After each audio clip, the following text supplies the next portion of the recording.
আমরা নিজেদের যে মনের লজিক যে যেটা বুঝতে পারছে সে সেরকমভাবে ধর্ম করছে। তো সেটা করতে গিয়ে কি হচ্ছে, আমাদের শ্রম, আমাদের সময়, আমাদের অর্থের অপচয় হচ্ছে, কোনো কাজ হচ্ছে না। তাহলে আমরা বুদ্ধিমান প্রাণী এবং শ্রেষ্ঠ জীব মানব দেহ পেয়েছি, এই দেহটা পেয়ে ধর্ম করলাম, এত কষ্ট করা অর্থ অপচয় করলাম, আমাদের সময় চলে গেল, কিন্তু কোনো ফল হলো না। তাহলে বিষয়টা কেমন হয়? বিষয়টা কি ভালো হয়? নিশ্চয়ই ভালো হয় না। তাহলে আমাদের যদি এই জীবনের সার্থকতা পেতে হয়, তাহলে ধর্ম করতে হলে আমাদের ধর্মগ্রন্থকে আশ্রয় করতে হবে। দেখুন, বাজারে তো এত বই কিনতে পাওয়া যায়, যে কোনো বই পড়ে নিশ্চয়ই মাধ্যমিক পাশ করা যায় না, ভালো করে বুঝতে হবে। কিন্তু সর্বশ্রেষ্ঠ অংশ অনুষ্ঠানের এখনো বাকি। এই অংশটাই পারে আমাদের জীবনকে আমূল পরিবর্তন এনে দিতে। আমরা না আনন্দ করি, ভগবানের নামে নৃত্য করব, কিন্তু আমাদের ভেতর থেকে যদি আমাদের পরিবর্তন না আসে, তাহলে আমরা জীবনের মূল্য অনুভব করতে পারবো না। তাহলে বাজার থেকে কোনো বই এনে পড়লে কি মাধ্যমিক পরীক্ষা দেওয়া যায় বা পাশ করা যায়, উচ্চ মাধ্যমিক? তাহলে তার একটা নির্দিষ্ট সিলেবাস আছে, তার একটা নির্দিষ্ট বিষয় আছে যে এই বিষয় এইভাবেই পড়াশুনো করতে হবে। তাহলে ধর্মের ক্ষেত্রে এরকম কি হতে পারে যে আমরা কিছু মুষ্টিমেয় মানুষ যেমন মনে করছি তেমন করে ধর্ম হতে পারে, বা আমি যেমন করে মনে করছি সেরকম করে ধর্ম হতে পারে, বা ওরা যেমন করে মনে করছে তেমন করে ধর্ম হতে পারে? না, ধর্ম এরকম কোনো বিষয় নয়। যেমন ওয়েস্ট বেঙ্গল বোর্ডে আমি পরীক্ষা দেব, নিশ্চয়ই Rajarmat school, Baliya high school আর Kamalpur high school, Gopalnagar high school আলাদা আলাদা মতবাদ বা আলাদা আলাদা নির্দেশনা দান করতে পারে না? পারে কি? পারে। একই নির্দেশনা দান করতে হবে, সেই বিষয়টা বুঝতে হবে। যদি ধর্ম করতে হয় তাহলে দেখুন, অথেন্টিক গ্রন্থ, সর্বজন স্বীকৃত আচার্য মহাজন কি গীতাই হচ্ছে আমাদের ধর্মগ্রন্থ। ধর্মগ্রন্থের জায়গায় তো অন্য কিছু বলা হলো না, কি বলা হয়েছে মা? বলা হয়েছে। আমাদের ধর্মগ্রন্থের নাম কি আপনারা সবাই মেনে নিচ্ছেন তো, যে গীতাই ধর্মগ্রন্থ, না অন্য কিছু ধর্মগ্রন্থ আছে? আমাদের গীতাই ধর্মগ্রন্থ। তাহলে গীতাকেই ধর্মগ্রন্থ কেন বলা হলো? যদি আমাদের ধর্ম করতে হয় তাহলে গীতাকে পাথেয় করতে হবে। আমরা যদি গীতাকে পাথেয় করতে না পারি তাহলে মনে করতে হবে আমরা ধর্মের নামে ছল ধর্ম করছি। যে এর ফল কি আছে? আমরা কি করতে পারবো? সঠিকভাবে করতে পারবো? কোনোদিন না। যতই পড়াশোনা শেখান, সুন্দরী দেখতে হোক, যত সম্পদ থাকুক, যদি তার সন্তান পুত্র সন্তানই হোক আর কন্যা সন্তানই হোক যদি অধার্মিক হয়, তাহলে না নিজের মঙ্গল হয়, না দশের মঙ্গল, না সমাজের মঙ্গল, না দেশের মঙ্গল, কোনোভাবেই মঙ্গল সম্পাদিত হয় না। যত টাকাই ইনকাম করুক, সে কি করবে? কতটা ভোগ করবে? একটা নারীতে হচ্ছে না, 10টা নারী খুঁজে বেড়াবে ভোগ করবার জন্য, কারণ ইনকাম করছে তো অনেক, সেই ইনকামটা খরচ করবে কোথায়? তাই ধর্ম বিরুদ্ধ আচরণ করবে। কিন্তু যদি ধার্মিক হয়, তার হাতে টাকা আসলো তো ধর্ম হবে, টাকা কম থাকলো তো ধর্ম হবে, কোনোভাবে কোনো সমস্যা তৈরি হবে না। তাই জীবন সুন্দর হবার জন্য ধর্ম প্রয়োজন, আর প্রত্যেককে ভালোভাবে বোঝা প্রয়োজন। ধর্মটা মনের ভেতরে, হৃদয়ের ভেতরের জিনিস, ওটা কোনো বাহ্যিক বিষয় নয়। বাইরে থেকে খানিক নৃত্য করে নিলাম, ভক্ত সেজে নিলাম, তাহলে কিন্তু ভক্ত হওয়া যায় না। প্রকৃত সত্য বুঝতে হবে, মহাজনের দেখানো পথটাকে উপলব্ধি করতে হবে। যে জগৎগুরু বিশ্বগুরু কৃষ্ণ কৃপা শ্রীমূর্তি শ্রীল অভয় চরণারবিন্দ ভক্তি বেদান্ত স্বামী প্রভুপাদ আমাদেরকে পথ দেখিয়েছেন। তিনি আমাদেরকে কি বলতে চেয়েছেন, কি বোঝাতে চেয়েছেন, সেই বিষয়টা কিন্তু বুঝতে হবে। সেটা বুঝতে হবে তিনি এমনি এমনি জগৎগুরু নন, তিনি বিশ্বগুরু আখ্যায়িত। তিনি আমাদেরকে পথ দেখাচ্ছেন। রূপ গোস্বামী পাদ, সনাতন গোস্বামী, জীব গোস্বামী, রঘুনাথ দাস গোস্বামী, যে বিখ্যাত স্বরগোস্বামীগণ মহাজনেরা যেভাবে আমাদেরকে মানব জীবনকে মূল্যায়ন করবার জন্য পথ দেখিয়ে দিয়ে গেছেন, প্রভুপাদ আমাদেরকে খুব সহজ সরলভাবে সেই পথ অনুসরণ করবার জন্য আচরণ করে নির্দেশনা দান করে আমাদেরকে বুঝিয়ে দিয়ে গেছেন। তাহলে আমাদেরকে সেই নির্দেশনাটা বুঝতে হবে যে আমাদের কি বলতে চেয়েছেন। সুন্দর করে গীতা উপস্থাপনার মাধ্যমে তিনি গীতা উপস্থাপন করেছেন, মানে নিজে কি গীতার শ্লোক লিখেছেন? একদম তা কিন্তু নয়। গীতায় 700টা শ্লোক আছে, সেই শ্লোক কিন্তু পাল্টানো যায় না। তিনি সেই শ্লোক পাল্টাননি, একদম শ্লোকগুলোর মানে একদম অ্যাজ ইট ইজ, মানে যার মানে যা হয়। ভেজিটেবল মানে শাকসবজি, তো শাকসবজি লিখেছেন। কিন্তু অন্য আরো যারা গীতাকে উপস্থাপন করেছে তারা নিজেদের মতন করে অর্থ তৈরি করে নিজেদের মনের ভাব অনুযায়ী কি ভাবানুবাদ করেছেন। কিন্তু প্রভুপাদ অ্যাজ ইট ইজ প্রত্যেকটা শব্দের অর্থকে তৈরি করে সুন্দর করে অনুবাদ করেছেন এবং তার তাৎপর্য বিশ্লেষণ করেছেন নিজে আচরণ করে। নিজে আচরণ না করে কখনো ধর্ম জগতে প্রতিষ্ঠা করা যায় না। অনেক পাঠক আছে যে কি পেশাদারি পাঠক, অনেক পালা গাইয়ে অনেক কিছু এ জগতে চলছে, কিন্তু আমি মুখে বড় বড় কথা বললাম কিন্তু আচরণ করলাম না, এই জীবনেও তার প্রভাব সমাজে পড়বে না। আজকে পড়বে, কালকে কি এরকম অনেক ধর্মগুরু আছে না, আজকে রমরামা চলছে, কালকে জেলখানায়, ঠিক কিনা? যদি তিনি নিজে আচরণ করে বলতেন তাহলে কিন্তু ওই পরিস্থিতি তৈরি হতো না। আর আজ ওই পরিস্থিতি তৈরি হচ্ছে বলে মানুষ ধর্ম করতে ভয় পায়, ঘৃণা করে ধর্ম করতে, ভয় পায় তারা ভক্তি জীবনে আসতে। কিন্তু প্রভুপাদ আমাদের চোখ খুলে দিয়েছে, প্রভুপাদ দিয়েছেন আমাদের কৃপাপূর্বক কৃষ্ণ ভাবনাময় জীবন, কৃষ্ণ ভাবনা অমৃত। তাই আমাদেরকে বুঝতে হবে যে আমরা কি করে আমাদের মানব জীবনটা সফল করব, এই মানেটা বুঝতে হবে। কেবল গড্ডলিকা প্রবাহে গা ভাসালে চলবে না। আমরা অনেকেই আছি, আসছি, অনুষ্ঠান করছি, আনন্দ করছি, কিন্তু গড্ডলিকা প্রবাহে মানে কি, যেদিকে জোয়ারের জল যাচ্ছে সেদিকে ভাসছি, কিন্তু বোঝবার চেষ্টা করছি না প্রকৃত ভক্তিটা কোথায় লুক্কায়িত আছে, প্রকৃত বিষয়টা কোথায় আছে। ভাবনা চিন্তার কোনো অবসর নেই, কেবল সবকিছু ওপরে ওপরে, সেই কি কেনা গয়নার মতন, দুদিন থাকবে, দুদিন পরে কি সব রং উঠে যাবে। আর সবাই তো ভাবছে ওরে বাবা ইস্কন, তার মানে তো প্রসাদী হতে হবে, আমিষ খাওয়া চলবে না, জপ করতে হবে, খুব কঠিন, এরকম চিন্তা করছেন। কিন্তু আমরা কখনো চিন্তা করছি না যে আমাদের মানব জীবনের সার্থকতাটা কোথায়। দীক্ষা মানেটা কি? দীক্ষা মানে একটা অনুষ্ঠান নয়, দীক্ষা মানে একটা আয়োজন নয়। দীক্ষার মানেই আমরা জানি না।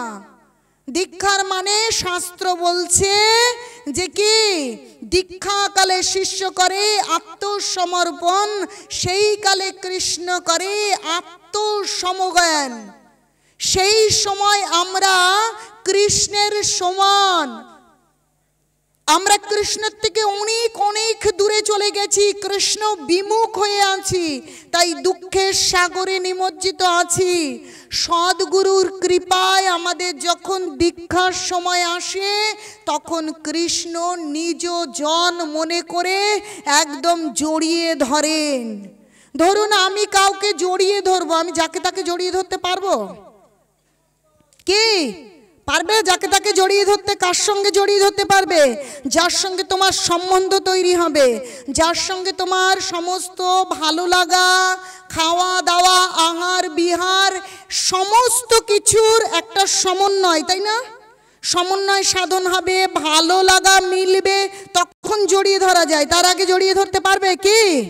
কি পঙ্কজ জড়িয়ে ধরতে পারবে না? ঘরে নিয়ে আসতে পারবে। তাহলে ভালো করে চিন্তা করে দেখো, আমাদের প্রকৃত ধর্ম করবার উদ্দেশ্য আমাদের জন্ম মৃত্যু জরা ব্যাধিকে পেছনে ফেলে আমরা চিন্ময় ধাম ভগবত ধামে যাব, যেখানে গেলে আর কোনোদিন পুনর্জন্ম হয় না। যে পুনর্জন্মই আমাদের জীবনের সমস্ত দুঃখের কারণ। জন্ম মৃত্যু জরা ব্যাধি রূপ চক্রে আমরা আবর্তন করছি, আর এই দুঃখ আমাদেরকে জর্জরিত করছে। একমাত্র ভগবানের কাছে গেলে এই জন্ম মৃত্যু রূপ দুঃখ থেকে আমরা মুক্ত হতে পারবো, এছাড়া আর কোথাও মুক্তির কোনো উপায় নেই। তাই গীতায় বলছে ব্রহ্ম ভুবনং লোক পুনরাবর্তি নো অর্জুন মামোপেত্তা তু কন্তেও পুনর্জন্ম ন বিদ্যতে। কি বলছে? যে এই লোক থেকে ব্রহ্মলোক পর্যন্ত ব্রহ্ম ভুবনং লোকা, এই ভুবনে বলে না 14 ভুবন, যত ভুবনে যত লোক যত ব্রহ্মাণ্ড যত কিছু আছে কিনা সমস্ত জায়গায় পুনরায় জন্ম, পুনরায় বড় হওয়া, পুনরায় মৃত্যু। কিন্তু আনন্দ পাবেন না যে আবার মানুষ হতে পারবো, আবার সুন্দর করে এরকম না এখন জব করবেন না, জব পরে করবেন, যে আবার আমি মানব শরীর পাবো, সুন্দর করে হাঁটবো চলবো না, এমন কোনো কথা নেই যে মানব শরীর পাবো। কোন শরীর পাবো, কোথায় যাব আমরা কিচ্ছু জানি না। চিন্তা করে দেখুন, সেই স্বর্গের কোষাধ্যক্ষ কুবেরের 2 পুত্র নলকুবের আর মুনিগ্রীব হয়েছে কি গাছ। ইন্দ্রদুম্ন রাজা সে হয়েছে কি হাতি। হায় হায়, কোথায় আগস্ত্য মুনি কি হয়েছে কুমির। তাহলে কি রূপ অবস্থা। আর আমরা কুবেরের পুত্র, না আমরা কোনো রাজা ছিলাম, তাহলে আমরা মনুষ্য জীবন পাবো এর কোনো গ্যারান্টি নেই। কখন যে শুকর হব না, গাছ হব না, টিকটিকি হব না, এমন কোনো গ্যারান্টি নেই। তাহলে ভালো করে বুঝতে হবে এই জীবনের মূল্যটা কি। একমাত্র যদি আমরা ভগবানের কাছে যেতে পারি তাহলেই আমাদের বলছে মামু পেত্তা তু কন্তেও নৈতি মামেতি সহর্জুন। বলছে যদি আমি পুনর্জন্ম না, মামু পেত্তা তু কন্তেও পুনর্জন্ম ন বিদ্যতে। একমাত্র যদি আমরা অনাদির আদি গোবিন্দের চরণে আশ্রয় গ্রহণ করি, তার নামকে আশ্রয় করি, তার যে নির্দেশিত ব্রত তিনি বলছেন একাদশী ব্রত পালন করতে এই কলিযুগে, তাহলে একাদশী তিথি ব্রত পালন করি, হরিনাম জপ করি। প্রথমেই যে আজকে শুনে আজকেই আপনারা সব অনাচার ছেড়ে দিতে পারবেন এমন তো কোনো কথা নয়। আমরা মনে করি সংসার করতে গেলে, ধর্ম করতে গেলে অনাচারকে ছেড়ে বেরিয়ে আসতে হবে। কি কি অনাচার মনে করিয়ে দিই। দূতং পানং স্ত্রিয় সোনা যত্র অধর্ম চতুর্বিধা। কি দুতকিড়া মানে তাস পাশা জুয়া লটারি। পানং পান বিড়ি মদ সিগারেট যা নেশার বস্তু আছে। স্ত্রিয় বিবাহ বহির্ভূত সম্পর্ক। সোনা মানে কি, মানে আমিষ আহার। এই 4 জায়গায় অনাচার রয়েছে। দূতং পানং স্ত্রিয় সোনা যত্র অধর্ম চতুর্বিধা। যেখানে এই অধর্ম আছে সেটা কখনোই ধর্ম হতে পারে না। অনেক ধর্মগুরু দেখবেন আপনারা, অনেক নাম করা সব ধার্মিক আসবে, কিন্তু ভালো করে চিন্তা করে দেখবেন যে এই 4 নিয়ম তারা পালন করে কিনা। যদি ধর্ম থাকে অধর্ম থাকবে না। কিরকম? এখন দিনের বেলা সূর্য উঠেছে, এখন অন্ধকার আছে। এখন যদি বলি সূর্যও থাকবে অন্ধকারও থাকবে, তাহলে কি আমরা মূর্খ না আমরা বুদ্ধিমান? সূর্য আর অন্ধকার দুটো একসঙ্গে থাকতে পারে, আর অন্ধকার আর সূর্য একসঙ্গে থাকতে পারে। তাই ধর্ম থাকলে কখনো অধর্ম থাকবে না, অধর্ম থাকলে ধর্ম থাকবে না। অনেক নাম করা ধার্মিক আছে, কিন্তু যদি ভাগবতম যদি গীতা না মানে তাহলে কোনো ধর্ম হয় না। ভাগবতম বলছে, আপনারা বললেই আমি শ্লোক দেখিয়ে বের করে দেখিয়ে দেব যে দূতং পানং স্ত্রীয় সোনা যত্র অধর্ম চতুর্বিধা, যেখানে এই 4টে অধর্ম আছে, তিনি যত বড় চুল রাখুক, যত বড় দাড়ি রাখুক, যত বড় তিলক করুক আর যত বড় মালা পরুক, তিনি ধার্মিক হতে পারেন না। তা বলে আমি আজকে আপনাদের বলছি আজকে গিয়েই আপনারা রাতারাতি ধার্মিক হয়ে যাবেন, এরকম কথাও বলছি না। আপনারা কেউ ভয় পাবেন না, কেউ ভয় পাবেন না। আপনারা জানুন, আপনারা এই নামহট্ট চলছে এই অঞ্চলে, আপনারা নামহট্টে আসুন, আপনারা বোঝবার চেষ্টা করুন প্রকৃত ধর্ম। আপনারা হরিনামকে আশ্রয় করুন, জপমালা সংগ্রহ করুন, আপনারা একাদশী তিথি পালন করুন। আস্তে আস্তে আস্তে আস্তে আপনারা বুঝবেন। এখন হঠাৎ করে শুনলে ভাববেন কি, ওরে বাবা মাছ মাংস বাঙালি, মাছ খাবো না তাহলে বাঁচবো কি করে, শরীরে শক্তি আসবে কি করে, রসুন খাবো না পেঁয়াজ খাবো না স্বাদ লাগবে কি করে, এরকম চিন্তা হবে। কিন্তু আপনাদের এক্ষুনি ছেড়ে দিতে হবে না। আচ্ছা বলুন তো, এই তো এত বড় গাছ, আমরা গাছের গোড়াটা থেকে এক লাফে মাথায় উঠে যেতে পারি? তাহলে কি করতে হবে? আমাকে একটু একটু করে উঠতে হবে। আমার যিনি বুদ্ধিমান তিনি পায়ের মধ্যে একটা দড়ি বেঁধে নেবেন। কেন? যদি পা পিছলে যায়। তাহলে দেখুন বুদ্ধিমান কি করবে, যাতে হোড়কে পিছলে না পড়তে হয় পায়ে দড়ি বাঁধবেন। তাহলে আমাদেরকে বুঝতে হবে আমরা সেই ভগবত ধাম থেকে বিতাড়িত হয়েছি কামনা বাসনা ভোগ বিলাসে নিমজ্জিত হয়ে বিষণ্ণ হতাশাগ্রস্ত দুঃখের সাগরে নিমজ্জিত। কিন্তু আমাকে তো এই দুঃখকে ওভারকাম করতে হবে না, উদ্ধার পেতে হবে। কি করে পাবো? তাহলে আমাকে ক্রমে ক্রমে এগোতে হবে। বলছে ক্রমে ক্রমে পায় লোক ভব সিন্ধুকুল। কি করে এগোবো? কি করে অনাচার মুক্ত হব? প্রথমে আপনারা এরকম নামহট্টের সঙ্গে আসতে শুরু করুন, ভক্তদের সঙ্গে বন্ধুত্ব শুরু করুন। জড় জগতে যেসব বন্ধুত্ব, ও কিন্তু প্রকৃত বন্ধুত্ব নয়। প্রত্যেক কথার মানে আছে, মানে বোঝবার চেষ্টা করলেই আপনাদের জীবন সফল, নালে কিন্তু বিফলই বিফল। বলছে বন্ধু, বন্ধু শব্দের অর্থ যিনি এই জড় জাগতিক বন্ধন থেকে আমাকে নিজ আলয় নিজ পিতা মাতার ধামে নিয়ে যেতে পারে। বন্ধনকে যিনি মুক্ত করেন তিনি বন্ধু। কিন্তু যিনি নিজেই কি অনাচারের গণ্ডিতে অন্ধকূপে বন্দী হয়ে আছেন, তিনি কি আমাকে মুক্ত করতে পারবেন? একজনের যদি হাত পা বাঁধা থাকে তিনি কি আপনাকে মুক্ত করতে পারবেন? তাহলে যার হাত পা বাঁধা নয়, খোলা, তাহলে সে আমাকে মুক্ত করতে পারে। তাহলে আমার কার সঙ্গে মিশতে হবে? যার হাত পা খোলা না যার হাত পা বাঁধা? খোলা। তাহলে বুদ্ধি এখানে খরচ করতে হবে। বুদ্ধি কেবল আল কেটে জমি কতটা বাড়াবো এই আমাদের বুদ্ধি। কিন্তু ও জমি এক কানি তো অনেক বড় না, এক কাঠা না কি বলে, এক শতকর সঙ্গে যাবে না। শুধু এক কোদাল কি করে বাড়াবো এই চিন্তায় বুদ্ধি খরচ করছি।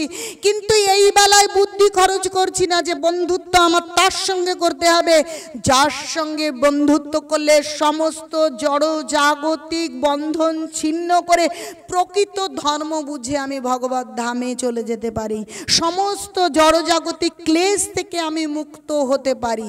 তাই প্রথম হচ্ছে যারা ভক্তি যাজন করছে তাদের সান্নিধ্যে আসার চেষ্টা করুন। এই নামহট্টে আসুন, এই অঞ্চলেও নামহট্ট চলছে। আসবার পরে একদিন দুদিন সবাই যখন দেখছেন জপমালা পাচ্ছে, জপমালায় জপ করছে, আপনিও এক মালা দু মালা জপ করুন, দেখুন যে কি হয়।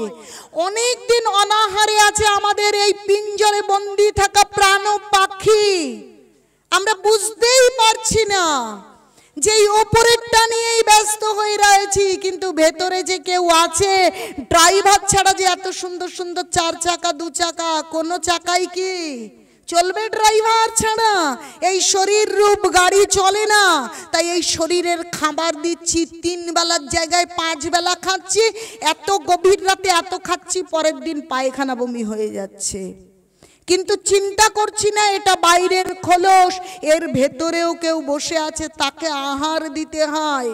সেই আত্মা প্রকৃত আমি, যে ছাড়া গাড়ি চলে না, সেই আত্মাকে আমরা খেতে দেই না, তাই তো এত বিষণ্ণ। দেখেন হাসি নেই, কেমন যেন মন মরা, হাসতে ভুলে গেছি। বলে রাম গরুড়ের ছানা, হাসতে তোদের মানা। হাসতে ভুলে গেছি, কিন্তু ভক্তদের মুখের দিকে তাকিয়ে দেখুন, যেন কি লাবণ্য। ও মা, দেখতে পুরো কৃষ্ণ বর্ণ।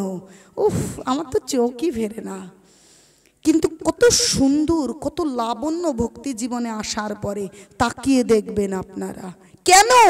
তার মানে হচ্ছে ওপরের খোলসটাকে ওই গাড়িতে পেট্রোল ডিজেলের দেওয়ার মতন এই শরীরকে পেট্রোল ডিজেল দিচ্ছি, কিন্তু ভেতরে যে ড্রাইভার আত্মা, তাকে খেতে দিচ্ছি না। তাই আত্মা ভেতরে ফড়ফড় ফড়ফড় করছে, তাই বিষণ্ণ, হাসতে পারছি না, জ্বালা যন্ত্রণা ডিপ্রেশনে ভুগছি। কিন্তু ভেতরের ওই আত্মার খোরাক কি? ওই আত্মা ভগবানের অংশ। ভগবানের অংশ, ভগবান যা খায় তা খায়। ভগবান কি খায়? ভগবানকে নিবেদন করি আমরা যে পত্র পুষ্প ফল জল, যে 6টা জিনিস নিবেদন করি না, সেই বিষয় গ্রহণ করে। আর কি? এই আত্মা ভগবানের নাম গ্রহণ করে। হরে কৃষ্ণ হরে কৃষ্ণ কৃষ্ণ কৃষ্ণ হরে হরে, হরে রাম রাম রাম হরে হরে। তো এই নাম যখনই আপনারা ভক্ত সঙ্গে গ্রহণ করবেন, তখনই ভেতরে আনন্দ আসবে। আর আসবেন, আস্তে আস্তে প্রসাদ পাবেন, তখন বুঝবেন আরে আমরা তো জানতাম এই বিষয়গুলো ছাড়া খাবার স্বাদই লাগে না, কিন্তু এ কি আমি যখন প্রথম ভক্ত হই, ওই দেখুন আমার মা বসে রয়েছে আর আমার দিদি একটু আগে, উমা কান্নাকাটি, বাবা এগুলো না খেয়ে কি করে থাকবে গো, আমার মেয়েটা মরে গেল গো।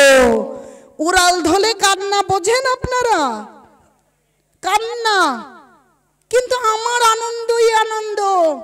তারপর আমার সঙ্গে একটু একটু মিশতে মিশতে, ও মা, এখন আমি যদি জপ করি 16 মালা, ওরা করে 32 মালা। তাহলে চিন্তা করে দেখেছেন যে আপনারাও যে ভয় পাচ্ছেন, ছাড়তে হবে না, শুধু সঙ্গে আসুন। আসলেই এর পরিবর্তন বুঝতে পারবেন যে প্রসাদ মানে অমৃত। সেটা কি দিয়ে তৈরি হচ্ছে সেটা বড় কথা নয়, সেটা ভগবানের স্পর্শে যখন যাচ্ছে তখন অমৃত তৈরি হচ্ছে বলছে। তো সেইভাবে আস্তে আস্তে আপনারা ভক্তি জীবনে আসবেন, আর জীবনের সমস্ত নিরানন্দকে পেছনে ফেলে আনন্দ পাবেন। আমরা বুঝতে পারছি না যে আমরা যা কাজ করি না করি, আমাদের হৃদয় থেকে পরমাত্মা সব কিছু দেখছে, সব কিছুর সাক্ষী হয়ে বসে আছে।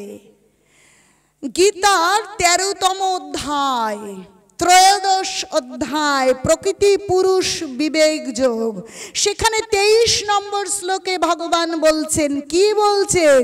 উপদ্রষ্টা অনুমন্তা চ ভর্তা ভোক্তা মহেশ্বর পরমাত্মেতি চ অপি উক্ত দেহ অস্মিন পুরুষ পর। দেখুন কি সুন্দর করে বলছে, যে উপদ্রষ্টা অনুমন্তা চ ভর্তা ভোক্তা মহেশ্বরম পরমাত্মেতি চ অপি উক্ত দেহ নস্মিন পুরুষ পর।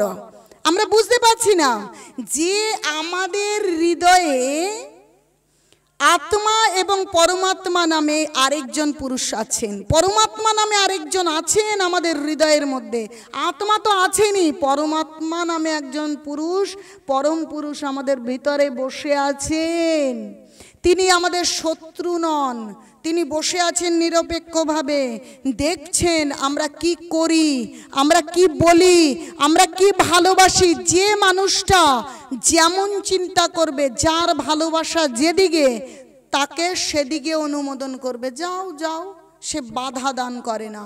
সে যদি স্বাধীনতা দিয়ে দেখে, অনেকে বলে না যত উড়বা গড়ো, লাটাই তো আমার কাছে, তুমি যত করবা, সারাদিন পরিশ্রম করছো, ঘরে সতী সাবিত্রী, লক্ষ্মীবতা, পতিব্রতা স্ত্রী, আর কোথায় এদিক ওদিক কি চোখমুখ তাকিয়ে বসে আছো। কিন্তু তুমি এমনই ফাপড়ে পড়ে আসো যে তোমার পরিশ্রমের 1 ইঞ্চি জমি কোথাও লিখতে তুমি পারবা না, একটা অ্যাকাউন্টের টাকা তুমি দিতে পারবা না, লাটাই কিন্তু তোমার ঘরের ভেতরে, তুমি উঠবা ওড়ো না, কত পরিশ্রমের টাকা নষ্ট করবা করো। তার মানে যত উঠতে পারো ওড়ো, কিন্তু তোমার কি সাক্ষী তোমার হৃদয়েই বসে আছে। ভালো করে বুঝতে হবে যে আমাদের হৃদয়ে ভগবানের কি পরমাত্মা রূপ চৈত্য গুরু, সেই অনাদির আদি গোবিন্দ বসে আছেন। আপনারা বলবেন তাহলে আমি চুরি করছি, অনুমোদন কেন করছে? আমাকে এই স্বাতন্ত্রতা দেওয়া হয়েছে, আমাকে স্বাধীনতা দেওয়া হয়েছে যে দেখা যাক আমাকে স্বাধীনতা দেওয়ার পরে আমি কি করি। তোমাকে গীতা দিলাম, গীতা নিশ্চয়ই কুকুর বিড়ালের জন্য দেয়নি। তোমাকে গীতা দিয়েছি, ভাগবতম দিয়েছি, স্বয়ং গৌরাঙ্গ মহাপ্রভু এসে আচরণ করে দেখিয়ে গেছে যে কি করে ধর্ম করতে হবে। তুমি ডান দিকে যাবে না বাঁ দিকে যাবে, তুমি কতক্ষণ ঘুমাবে, কতটুকু খাবে, তুমি কিভাবে কথা বলবে, সেটাও গীতাতে লেখা আছে। অনুদ্বেগকরং বাক্যং সত্যং প্রিয় হিতং চ যৎ শ্রদ্ধায় অভ্যাসং চৈব বাংময় তপ উচ্চতে। কথাও কি করে বলবো তাও গীতাতে লেখা আছে। তাহলে তোমার জন্য ধর্মগ্রন্থ গীতা দিয়ে গেলাম, কিন্তু তুমি নিজের ইচ্ছে মতো চলছো, গীতাকে তো মানছো না। চলো, কত চলবা চলো, ঠিক যেমন চলছি ঠিক সেই রকম ফল পাচ্ছি। যখন পাচ্ছি, যখন কেউ পঙ্গু হচ্ছি, যখন কেউ চোখে দেখতে পাচ্ছি না, সন্তান মারা যাচ্ছে, দুর্ঘটনা ঘটছে, কেবল ভগবানকে দোষ দিচ্ছি। আমি এতদিন পুজো করতাম, আমার ছেলেটা মারা গেল, আর আমি ভগবানের চোখের দিকে তাকাই না। আরে আমি কর্ম করেছি ওরকম, তাই আমার ওরকম দুর্ঘটনা ঘটেছে। সবার ভালো বিয়ে হয়, আমার ভালো বিয়ে হয়নি। কি বাবা মা দায়ী? আত্মীয় পরিজন যে দেখে দিয়েছে সে দায়ী? না, প্রত্যেকের প্রারব্ধ কর্মফল ভোগ করছি। কারণ পরমাত্মা রূপী ভগবান সব কিছুর সাক্ষী, সেখানে কোনো ঘুষ চলে না। মাপে বাটখারার নিচে সেই কি দেয় না, ওই গোল গোল একটু থাকে, সেখানে বাটখারার মধ্যে কিছু দিয়ে কারচুপি করে নিয়ে যায়। তো সেই মাপে ভগবান যে হৃদয়ের মধ্যে, ঈশ্বর সর্বভূতানাং হৃদস্য অর্জুন তৃষ্ঠতি, বলছে ঈশ্বর ভগবান এই হৃদয়ে রয়েছে অর্জুন। তো সেই হৃদয়ে বসে থেকে যে দাড়ি পাল্লায় মাপ দিচ্ছে, সে মাপে কিন্তু কোনো কারচুপি চলবে না, কোনো রূপ ধানাই বানাই চলবে না। তো সেই মাপটা সঠিকভাবে আমাদেরকে দিচ্ছেন, এটা বুঝতে হবে। আর আমরা যদি বুঝি তাহলে এত গন্ডগোল, এত আইন, এত পুলিশ, এত প্রশাসন, এত সালিশ, দেখেন গলিতে গলিতে সালিশ, বাড়িতে বাড়িতে কেবল সালিশ। কেন? যদি আমরা এটা নিজেরা বুঝি যে আমরা ভালো করছি মন্দ করছি, ষড়যন্ত্র করছি, সমস্ত কিছু আমার হৃদয়ে বসে থাকা পরমাত্মা সাক্ষী থাকছে, এবং সেই অনুযায়ী আমি ফল এখন পাই আর পরে পাই। মনে হচ্ছে ও বাবা এত খারাপ করে, দিব্যি ভালো আছে, দিব্যি ভালোভাবে মারা গেল, হরিনাম করে কি হবে? ও এখন গাছ লাগিয়ে কি এখনই ফল খেতে চান? আগে যে গাছ লাগানো রয়েছে, হয়তো আগের ফলটা ভালো, সেই ফলটা এখন পাচ্ছি। এখন বদমাইশি করি, চুরি করি, ডাকাতি করি, কি সেইগুলো, সেই ফলটা আরে এখন লাগালে তো গাছে এখনই কাঁঠাল ধরবে না। তাহলে আগে যেটা লাগানো রয়েছে সেই ফলটা পাচ্ছি, কিন্তু এখন যেটা করছি সেটা তো পরে পাবো। তাই ভুলভাল ব্যাখ্যা, হরিনাম করে দেখো গে তো কি দুর্দশা, গরিব, এই সমস্যা ওই সমস্যা। কিন্তু আমরা কি কারেন্টের সুইচের মতন ভাবছি, এক্ষুনি সুইচ দেওয়া পাবো এক্ষুনি আলো জ্বলবে, এক্ষুনি সুইচ দেওয়া পাবো এক্ষুনি ফ্যান চলবে। কিন্তু বিষয়টা যে এরকম নয়। আগের করা কর্মফল এখন পাচ্ছি, এখন করা কর্মফল আমি আগামীতে পাবো। এত কি এত শান্ত থাকবার কোনো কারণ নেই, এত স্থিরভাবে অনাচার করবার কোনো মানেই হয় না। তাই আমাদেরকে বুঝতে হবে বিষয়টা, যে এইভাবে যদি প্রত্যেকটা মানুষ বোঝে এবং তার বাচ্চাকে বোঝানোর চেষ্টা করে, এক একটা গীতার স্কুল গড়ে ওঠে এক একটা পাড়ায়। দেখুন সমস্ত কিছু আছে। ক্লাব ঘরগুলো কেন গড়ে উঠেছে? ক্লাব ঘরে টিভি দেখা হবে, ক্লাব ঘরে সেই কি কি খেলে, ক্যারাম বোর্ড খেলে, তাস খেলে, আবার কি ফুফু গ্লাসে করে খাওয়ার একটা আড্ডার এক একটা ঘর তৈরি হচ্ছে, হচ্ছে না পাড়ায় পাড়ায়?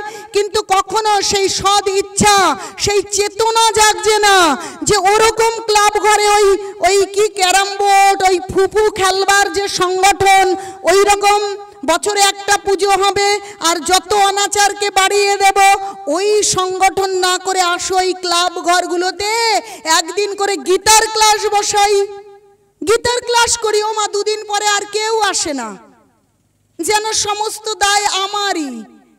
আরে আমি তো প্রভুপাদের নৌকায় উঠেছি, ও কোনো না কোনো ভাবে পার হব যদি থাকতে পারি গুরু বৈষ্ণবের কৃপায়। আপনারাও আসুন। তো সেই গীতার ক্লাসগুলো নষ্ট হয়ে যাচ্ছে, গীতার ক্লাস করুন। সমস্ত ওই সংগঠনগুলো থেকে বেরিয়ে এসে গীতা পড়ুন, তাহলে বুঝতে পারবেন গীতা কারো শত্রু নয়। ভাবছেন ওরে বাবা, এ তো বৈষ্ণবদের কথা লেখা আছে, গীতা আমাদের নয়, গীতা ব্রাহ্মণদের। কেউ ভাবে না গীতা হচ্ছে ওই উঁচু যারা ধনী তাদের, এই গীতা আমাদের নয়। না, ভগবান গীতা মানে হচ্ছে ভগবানের মুখ নিঃসৃত বাণী। সেটা এমন নয়, শূদ্রদের নয়, ব্রাহ্মণের নয়, ধনীর, এরকম কোনো বিষয় নয়। ভগবান যেমন জাতি ধর্ম ধনী দরিদ্র নির্বিশেষে সকলের পিতা, তেমনি গীতা সকলের ধর্মগ্রন্থ। মুসলিমরাও যদি ভেবে থাকে এই মুসলিম ধর্মে এসে ক বছর হয়েছে, ভালো করে ইতিহাস পড়ুন। খ্রিস্টান ধর্ম এসে কত বছর হয়েছে, কিন্তু এই সনাতন ধর্ম কারো তৈরি করা ধর্ম নয়। সনাতন যবে থেকে বিশ্ব ব্রহ্মাণ্ড, তবে থেকে সনাতনী আমরা, তবে থেকে গীতার জ্ঞান অনাদির আদি গোবিন্দ দিয়েছে, এর কোনো ভাগ হয় না। তাই আপনারা যদি গীতা বোঝেন, নিজেরা বড়রা যদি বুঝতে চেষ্টা করেন, তাহলে বাচ্চাগুলো বোঝবার চেষ্টা করবে।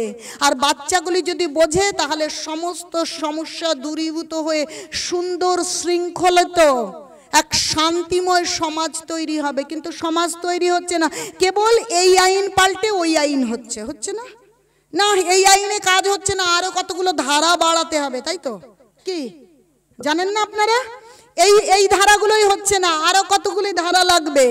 ফ্যামিলি প্ল্যানিং লাগবে, একটা করে বাচ্চা হতে হবে, এই দুটো করে বাচ্চা হলে ঠিক মতন হবে।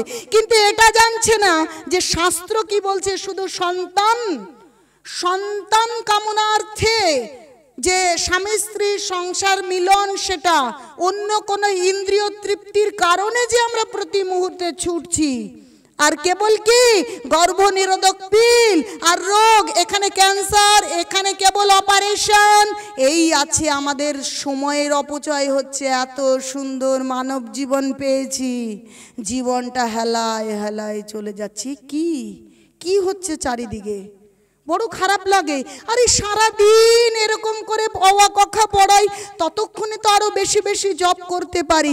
কিন্তু না, প্রভুপাদ বলেছেন যে শুধু নিজে করলে হবে না, বলছে যারে দেখো তারে কহ কৃষ্ণ উপদেশ, আমার আজ্ঞায় গুরু হইয়া তরু এই দেশ। গৌরাঙ্গ মহাপ্রভু যখন দক্ষিণ ভারতে গেছেন, তখন তাকে দেখে একজন বিপ্র বলছে, প্রভু আমি আপনার সঙ্গে যাব, আমি এখানে থাকবো না, আমি এখানে থাকবো না, এই দুঃখময় সংসারে আমি আর থাকবো না।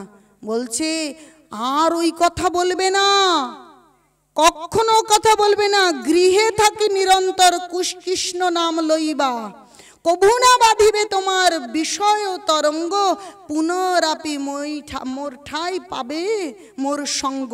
কখনো সংসার ছেড়ে যাবার দরকার নেই। অনেকেই ভাবে ধর্ম করব মানে সংসার ছেড়ে চলে যাব, সংসার ছেড়ে যাবার দরকার নেই।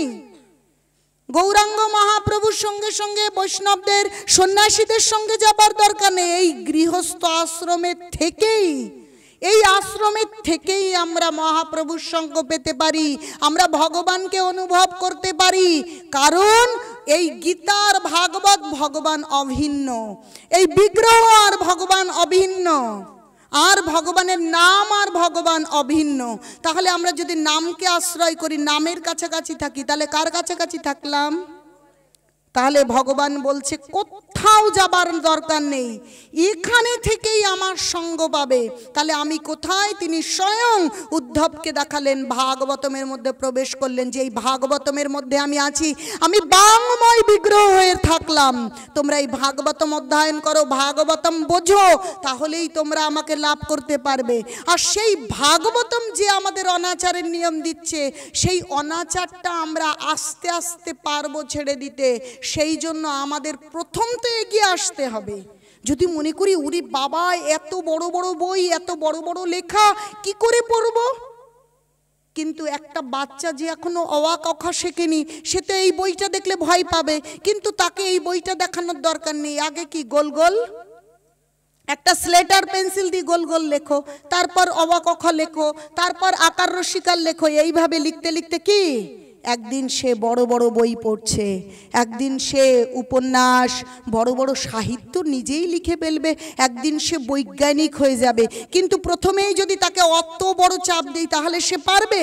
কিন্তু আগেই আমরা সেই একদম শ্রেষ্ঠ দিকে তাকে, ওরে বাবা আমাদের দ্বারা হবে না, আমরা পারবো না, নানান যুক্তি দেখাবো না। ওই সমস্ত যুক্তি দেখিয়ে নিজের জীবনে নিজে বলে না ছাই মাটি খাচ্ছি আমরা, বলে একাল ওকাল খোয়াইলি খাইলি আপনা মাথা। ধর্ম করলাম না, জীবন পার হয়ে গেল না, এরকম করা উচিত নয়। আসুন সকলে মিলে ভগবানের নাম করুন, আশ্রয় করুন ভগবানকে। ভগবানের নাম করতে করতে দেখবেন বিষয়টা কেমন হয়। যে আমি ভগবানের নাম কি, আমি হরিবল বলছি, কিন্তু আমি তো কি তামাক ছাড়িতাম না, আমি তো জর্দা ছাড়িতাম না, একটা বিড়ির পেছনে 10টা বিড়ি ছাড়িতাম না, চার আঙুল দিয়ে যা ধরি তা তো ছাড়িব না। হয় কোনোদিন? কোনোদিন হয় না। তো এখন সময় এসেছে চোখের ওপর থেকে সেই আবরণ তুলে ফেলার, মনের চেতনার উপর থেকে আবরণ ফেলে দিন। জীবনে ধর্ম হবে না, ধর্ম না করলে জীবনের কোনো মূল্য নেই। পশু জীবন আর এই জীবন সমান। দেখুন ভগবান কে, সেই পরীক্ষা হচ্ছে। কাল না শিবরাত্রি গেছে, আমরা বড় দেবদেবীর পুজো করতে ভালোবাসি আর দেবদেবীকে ভগবান মনে করি। এই জগতে কেউ একটু অলৌকিক শক্তি সম্পন্ন হলেই তাকে ভগবান মনে করি। একদিন কি হয়েছে, ঋষিদের এরকম যখন আড্ডা হয়, আমাদের ঋষিদেরও তো বিনোদন আছে, তারা একসঙ্গে বসে ভগবান সম্পর্কে আলোচনা করে। একদিন সরস্বতী নদীর তীরে ঋষিগণ বলছে দেখা যাক এ জগতে শ্রেষ্ঠ কে। আচ্ছা তাহলে শ্রেষ্ঠ কে, কে এটার অনুসন্ধান করতে যাবে? তখন ব্রহ্মার পুত্র ভৃগু মুনিকে বলা হয়েছে আপনি অনুসন্ধান করে নিয়ে আসুন যে এই জগতে শ্রেষ্ঠ কে।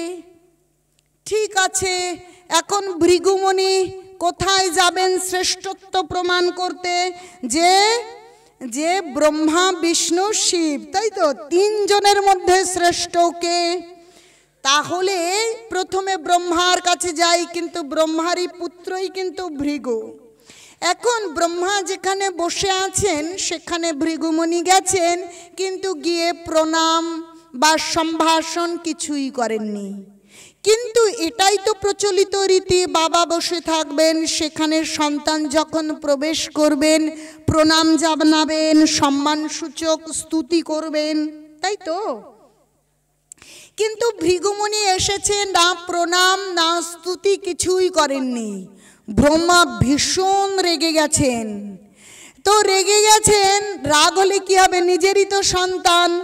রেগে টেগে গিয়েও নিজেকে কোনো রকমে কি সামলে নিয়েছেন, কারণ রজগুণের কারণে তিনি অত ক্রোধান্বিত হয়েছেন। তো সেখান থেকে ভৃগুমুনি বেরিয়ে এসেছেন। এখন ভৃগুমুনি বেরিয়ে এসে ভাবছে তাহলে আদিদেব মহাদেবের কাছেই যাই। এখন মহাদেব সেখানে রয়েছেন, তো গিয়েই কি করেছেন, যখনই মহাদেব ভৃগু এসেছে দেখেছে, মহাদেব তাড়াতাড়ি গাত্রোত্থান করে আলিঙ্গন করতে গেছে। যখনই আলিঙ্গন করতে গেছে, না না না না না না না, আমি তোমাকে আলিঙ্গন করব না, একদম আলিঙ্গন করব না। তাকে একটা কটু উক্তি করেছে। কেন? ওই যে গায়ে ছাই ভস্য মাখা থাকে, নোংরা আবর্জনা থাকে, না না না না না, আমি তোমাকে আলিঙ্গন করব না। ইস, মহাদেব সেই রেগে গিয়েছেন, রেগে গিয়ে ত্রিশূল নিয়ে এসে, আজকে তুমি না আমার ভাই, কোথায় জড়িয়ে ধরবো আর কোথায় আমাকে দেখে তোমার ঘৃণা হচ্ছে না? যখন এরকম মারতে গিয়েছে তখন পার্বতী কি করেছে, মহাদেবকে সামাল দিয়েছেন। কারণ তিনি শান্ত প্রকৃতির, তিনি মহাদেবকে শান্ত করেছেন। ঠিক আছে, এইবার তিনি ভাবছেন তাহলে এখন কোথায় যাওয়া যায়, তাহলে এখন বৈকুণ্ঠনাথের কাছেই যেতে হয়। সত্যি সত্যি ভৃগুমুনি বৈকুণ্ঠনাথের কাছে চলেছেন। সেই সময় বৈকুণ্ঠনাথ লক্ষ্মী দেবীর কোলের মধ্যে মাথা রেখে আনন্দে বিশ্রাম করছেন। বলা নেই কওয়া নেই, সেই মহলে কি করেছেন, ভৃগুমুনি প্রবেশ করেই বৈকুণ্ঠনাথ অনাদির আদি সেই ভগবানের বুকের মধ্যে পা দিয়ে পদাঘাত করেছেন। তাড়াতাড়ি ভগবান উঠে, আরে আপনি এসেছেন, আপনি ব্রাহ্মণ, আপনি বসুন, আপনি বসুন, তাড়াতাড়ি বসুন, আমাদের বড় অপরাধ হয়ে গেছে, আমরা বিশ্রাম করছি, আমরা বুঝতে পারিনি আপনি এসেছেন, আপনার সম্মান প্রদর্শন করতে পারিনি, আমাদের অনেক অপরাধ হয়ে গেছে, তাড়াতাড়ি বসুন। দেখুন তিনি অনাদির আদি গোবিন্দ, তার বুকে পদাঘাত করেছে, তারপরেও তিনি বলছে আমার অপরাধ হয়ে গেছে, আপনি এখানে বসুন, আপনি এখানে বসুন। এই বিষয়টা যখন আলোচনা হয় তখন এর ভেতরের শিক্ষা যদি আপনারা না শ্রবণ করেন, এখান থেকে বেরিয়ে গেলেই বিতর্ক হবে। তাহলে তো ভগবান নারায়ণ বলুন, বিষ্ণুই বলুন, সে তো ভগবান নয়, কৃষ্ণ তো ভগবান নয়। তার বুকের মধ্যে লাথি দিল ভৃগুমুনি, কিন্তু তিনি ভগবান। কি করে ভগবান হয়? ভগবান আসলে সবই জানেন, তিনি লীলা বিহারী, তাই তো? লীলা পুরুষোত্তম শ্রীকৃষ্ণ, তিনি লীলা কেন করেন?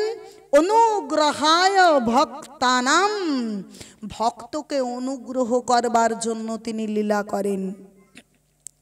আসলে তিনি লীলা করে এই জগতে আমরা যে বিষয়টা বুঝতে পারি না সেটা তিনি বুঝিয়ে দেন। এ জগতে থেকে আমরা ভাবছি ব্রহ্মা ভগবান, কেউ ভাবছি বিষ্ণু এই মহাদেব ভগবান, কেউ ভাবছি কালী ভগবান, কেউ ভাবছি ইনি মহান, ইনি ভগবান, ভাবছি না ইনি ভগবান, এরকম সব ভাবনা চিন্তা করছি। আসলে বিষয়টা সেরকম নয়। আমাদের ভুল ভাঙিয়ে দেবার জন্য ভগবান এইরূপ লীলা করেছেন। তো তিনি নিজে সংগঠিত করেছেন, ভৃগু নিজের ইচ্ছায় কিচ্ছু করেননি। তবু ভৃগুর এই আচরণের পর থেকে নাকি লক্ষ্মী দেবী আর কখনো ব্রাহ্মণের প্রতি সন্তুষ্ট নন। যতই গোলক বিহারী এই লীলা সংগঠিত করেছে, কিন্তু লক্ষ্মী দেবী ব্রাহ্মণদের প্রতি সন্তুষ্ট হননি। যত কিছুই হই কেন, গোবিন্দ অনাদির আদি ভগবানের বুকের মধ্যে তিনি পদস্পর্শ করেছেন, তাই লক্ষ্মী দেবী মুখ ফিরিয়ে নেওয়ার জন্য কথিত আছে যে এই যুগে ব্রাহ্মণরা সব দরিদ্র হবেন। কিন্তু তাদের দারিদ্রতা কখন কাটবে? বলছে ব্রাহ্মণ যদি অবৈষ্ণব হয়, আলাপেও তার পুণ্য যায় ক্ষয়। যখনই ব্রাহ্মণ বৈষ্ণব হবে, মানে অনাদির আদি গোবিন্দ কৃষ্ণের ভক্ত হবে, যেখানে ভগবান, বলছে ভগবানের পদসেবা করে কি সহস্র কি লক্ষ্মী। তাহলে যেখানে ভগবানের পদসেবা লক্ষ্মীর পরম সৌভাগ্য, সেখানে যিনি ভগবানের ভক্ত, তাহলে সৌভাগ্য অধিষ্ঠাত্রী দেবী লক্ষ্মী দেবী সেখানে অবশ্যম্ভাবী থাকবেনই। তাহলে যিনি বুদ্ধিমান তিনি কি করবেন? সেই জন্য বললেন যে ব্রাহ্মণও যদি অবৈষ্ণব হয় তার আলাপেও পুণ্য যায় ক্ষয়। দেখি ব্রাহ্মণ আজকেও সকালে দেখেছি পুজো করাতে যাচ্ছে, না তিলক আছে, তিলক নেই, কণ্ঠী নেই, ফুফু করতে করতে যাচ্ছে। তাহলে যদি এই তিলক না পড়ে, যদি গলায় কণ্ঠী না থাকে, ওই মন্ত্রে কোনো কাজ হয় না। কেউ ব্রাহ্মণ থাকলে অসন্তুষ্ট হবেন না। শাস্ত্রকে উল্টে দেওয়ার ক্ষমতা আমার নেই। শাস্ত্রকে কি প্রকাশ করাই গুরুদেব প্রভুপাদের কৃপায় আমার কাজ। তাতে অসন্তুষ্ট হলেও আমার কিছু করার নেই, কারণ মনোরঞ্জন করা আমার কাজ নয়। ভালো করে বুঝতে হবে, ব্রাহ্মণ হন, ক্ষত্রিয় হন, শূদ্র হন, সাঁওতাল হন, ওরাও হন, ভগবানের ভক্ত হন, ভগবানের ভজনা করুন। তাই দেখুন, এই লীলা করে ভৃগুমুনি দ্বারা পরীক্ষিত হলেন যে আসলে সত্য, তম, রজ তিনটে গুণের ঊর্ধ্বে কে? গুণাতীত কে? কে গুণাতীত? স্বয়ং অনাদির আদি গোবিন্দ, তিনি গুণাতীত। তাহলে সেই গোবিন্দ হচ্ছে আমাদের ভগবান, তিনি সর্বশিখরে বসে আছেন আর সকলেই তার বৃত্ত। এখানে একজন ভগবান, এখানে আরেকজন ভগবান, এদের একজন ভগবান, ওনাদের একজন ভগবান, এরকম না। সমস্ত যুগেই ভগবান একজন এবং অদ্বিতীয়। তাই বলছে ঈশ্বর পরম কৃষ্ণ সচ্চিদানন্দ বিগ্রহ অনাদির আদি গোবিন্দ সর্ব কারণ কারণম। তাহলে দেখুন কি বলছে, এতে চংসকলা বংশং কৃষ্ণস্তু ভগবান স্বয়ং ইন্দ্রারি ব্যাকুলম লোকং মৃড়ায়ন্তি যুগে যুগে। তিনি যুগে যুগে অবতারী হয়ে আসছেন। সত্যতে নারায়ণ, ত্রেতায় রামচন্দ্র, দাপরে কৃষ্ণ, কলিতে গৌরাঙ্গ মহাপ্রভু। সমস্ত শাস্ত্রীয় প্রমাণ রয়েছে। আর আমরা কার আরাধনা করব, কার ভজনা করব, সেটাও আমাদের মহাজন দেখিয়ে দিচ্ছে। কি আরাধ্য ভগবান ব্রজেস্তনয় স্তব্ধম বৃন্দাবন রম্মা কাচিদু উপাসনা ব্রজবধূবর্গেণ যো কল্পিতা শ্রীমদ্ ভাগবতম প্রেমা প্রমার্থ মহন। শ্রীমদ্ ভাগবতম প্রমাণমালম প্রেমা প্রমার্থ মহান। শ্রী চৈতন্য মর্থমিদং তত্রাদর ন পর। ভালো করে বুঝিয়ে দিই, আরাধ্য ভগবান ব্রজেস্তনয় স্তব্ধম, আরাধ্য ভগবান ব্রজেস্তনয় স্তব্ধম বৃন্দাবন। বলছে আরাধনা করো সেই ব্রজের কৃষ্ণ, যে সেই বংশীধারী ব্রজের কৃষ্ণ, সেই কৃষ্ণে।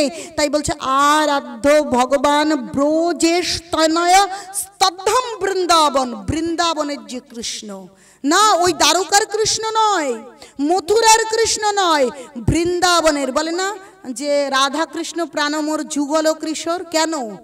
রাধা কৃষ্ণ যে যুগলে যে রয়েছে, সেই বৃন্দাবনের কৃষ্ণের ভজন করতে বলছে।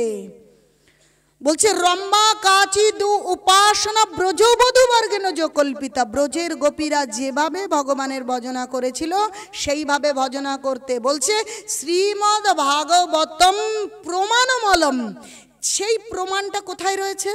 শ্রীমদ্ ভাগবতমের পাতায় পাতায় কৃষ্ণ ভগবান। পাতা খুলুন।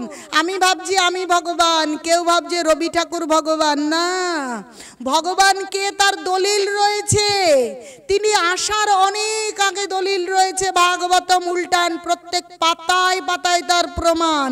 তাই বলছে শ্রীমদ্ ভাগবতম প্রমাণমলম প্রেমা পুমার্থ মহান। আর তিনি যে ভগবান সেটা দেখালেন কে? শ্রী চৈতন্য মর্থমিদম তত্রাদর ন পর। শ্রী চৈতন্য মহাপ্রভু তার আচরণ করে তিনি দেখিয়ে দিয়ে গেলেন কি করে ভজনা করব, কি করে আমরা ভগবানের সেবা করব, কি করে পুজো করব, কি করে ধর্ম করব, সেটা চৈতন্য মহাপ্রভু দেখিয়ে গেলেন। তার সেই চৈতন্য মহাপ্রভুর দেখানো পথ, যেমন বাচ্চারা ট্যাবলেট খেতে পারে না, তাই না? ও কৃষ্ণ, বাচ্চারা ট্যাবলেট খেতে পারে না, তাই না? তো বাচ্চাদের কি বলে একটু সিরাপ দিয়ে দাও, চামচের মধ্যে দিয়ে গলায় তার মধ্যে মধু দিয়ে সিরাপ দিয়ে দিল যাতে বাচ্চাটা বমি করে ফেলে না দেয়, ওষুধটা কাজ হয়। তো আমরাও বাচ্চা, এমনিতে বলছি বুদ্ধিমান প্রাণী, কিন্তু কোনো বুদ্ধি নেই, শিশু থেকেও শিশু সমতুল্য। তাই আমাদের সিরাপের মতন মধু করে আমাদেরকে খাইয়ে দিলেন কে?